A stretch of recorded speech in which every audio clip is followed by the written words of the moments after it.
Magandang gabi, Pilipinas! A respected educational institution now finds itself confronting one of the most challenging workplace issues any organization can face. An alleged inappropriate relationship between two faculty members that eventually escalated into an institutional investigation, administrative proceedings, and legal action. How did the administration respond? What conflict resolution strategies were implemented? And what lessons can educational institutions learn from this incident?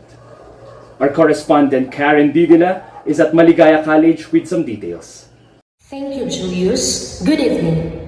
Behind me is Maligaya College, where a workplace conflict involving two faculty members has become a test of leadership, professionalism, and institutional integrity.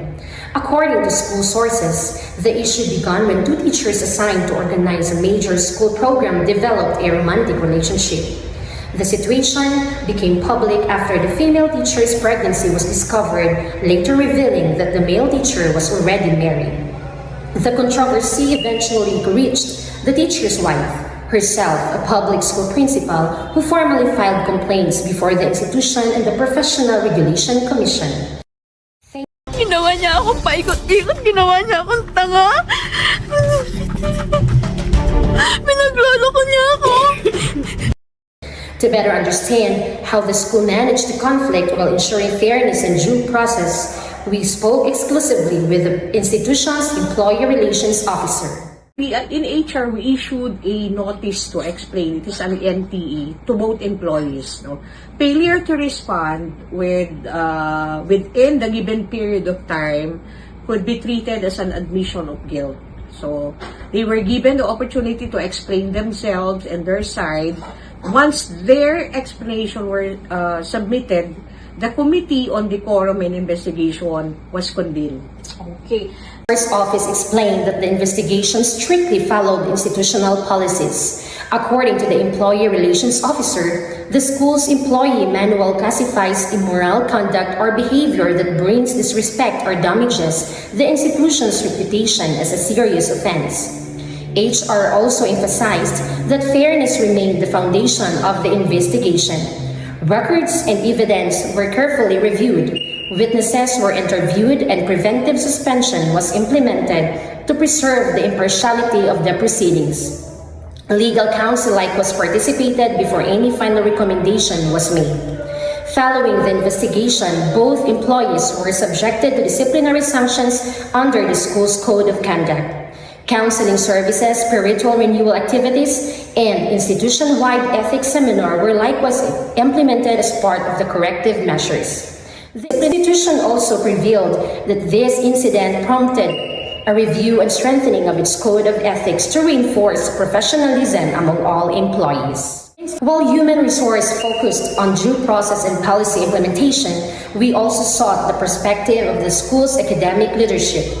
Although unavailable for an on-camera interview, the dean agreed to answer our questions through a recorded phone interview.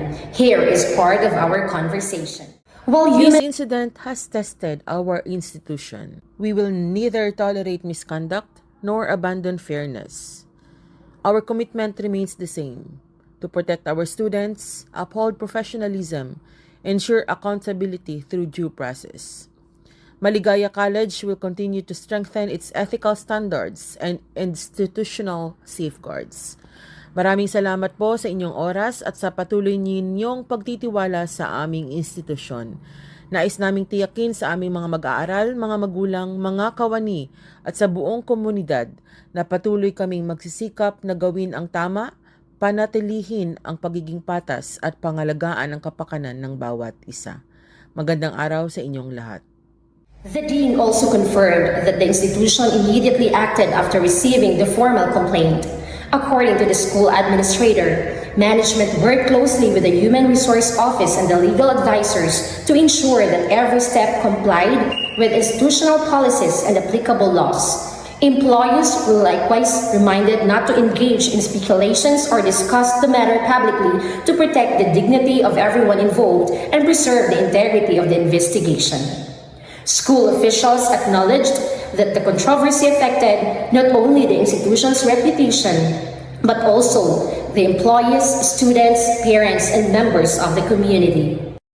Beyond institutional policies and administrative procedures, workplace conflicts also affect those who work alongside the people involved.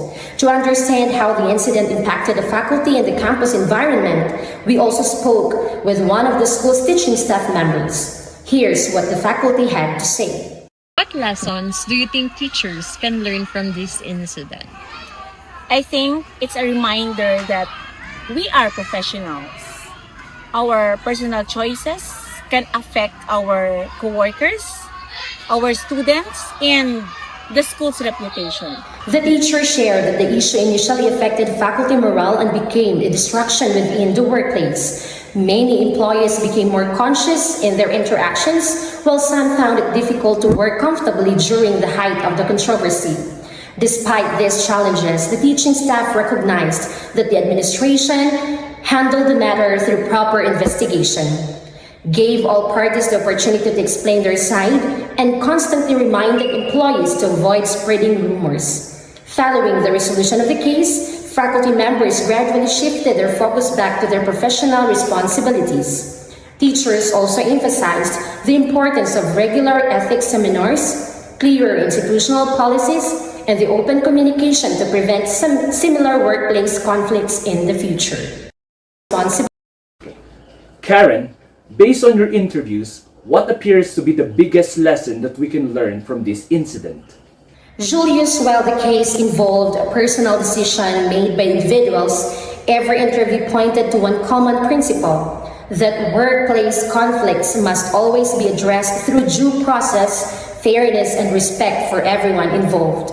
More importantly, educational institutions must continue strengthening ethical leadership, professional accountability, and conflict management systems to protect not only their employees but also the trust of the students and the communities they serve. Indeed, Karen, this case reminds us that in every type of workplace, especially educational institutions like Maligaya College, professionalism extends beyond classroom instruction. Personal actions can have organizational consequences, making ethical conduct and effective leadership essential in preserving public trust. Karen, thank you for your comprehensive report. Thank you, Julius. Reporting live from Maligaya College, I'm Karen Didila. Back to you. Conflict is inevitable in any organization, but how leaders respond defines the strength and credibility of the institution. Through transparency, accountability, and adherence to due process, organizations can transform difficult situations into opportunities for learning, policy improvement, and organizational growth. Ako po si Julius Mababaw. Nakatutok 24/7.